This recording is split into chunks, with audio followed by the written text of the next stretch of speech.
Subscribe करें birds pretty tips को और साथ में बेल आइकन को प्रेस करें ताकि आपको हमारी वीडियो मिले सबसे पहले। मेरी तकरीबन 1 साल पहले गुफ्तगू हो रही थी एक दोस्त के साथ जो कि यूरोप में होता है। उसने मुझे कहा कि उसने एक आर्टिकल लिखा है कि लव बर्ड्स के अंदर मुख्तलिफ कलर के परिंदों को एक ही पिंजरे में छोड़ने की आदत डालें। क्यों?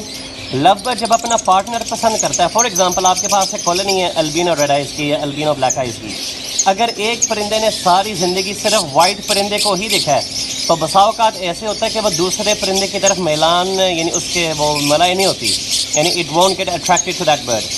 तो आप अभी से आदत डालें, जब भी आप बर्ड्स को छोड़ें तो कोशिश करें मुख्तलिफ रंग के हिसाब से बर्ड्स को छोड़ा जाए कॉलोनी में, ताकि जब आप बाई फोर्स या कोई नेचुरल पेयरिंग करना चाहें तो आपका बाई फोर्स वाला पेयर बन सके, एक दूसरे की तरफ उनको अट्रैक्शन हो। तो मैंने कहा मैं आप भाइयों से भी ये बात शेयर करूँ।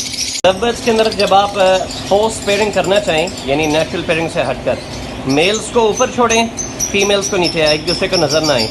फिर 10 दिन के बाद फीमेल को उठाकर मेल के पिंजरे में डालें, क्योंकि मेल डोमिनेंसी रखता है अपने केज के ऊपर, तो इंशाल्लाह आपका पेयर फ़ौरन बन जाएगा। तजर्बाशुदा बात है भाई। माशाल्लाह इनको छोड़े हुए मेरे ख्याल 5 मिनट भी नहीं हुए। वो देखो मेल फीमेल आपस में बैठ गए हैं, ये भी इकट्ठे बैठ गए हैं, ये भी इकट्ठे बैठ गए हैं, वो भी एक दूसरे के साथ चूंच मिला रहे थे। जोड़े की यहाँ की पेयरिंग ये है कि पार ब्लू को यूविंग के साथ लगाया है। इन दोनों को आपस में लगाने से अब आपके पास 4 तरह के बच्चे आते हैं। पार ब्लू भी आएगा सादा, फिर आपके पास पार ब्लू यूविंग भी आते हैं, फिर आपके पास सादा ब्लू भी आता है, फिर आपके पास सादा ब्लू यूविंग भी आता है। तो पार ब्लू को यूविंग के साथ लगाने से सारे बच्चे पार ब्लू यूविंग नहीं आते हैं, और अगर सारे बच्चे पार ब्लू यूविंग आते तो आज पार ब्लू यूविंग का रेट गिरा होता है।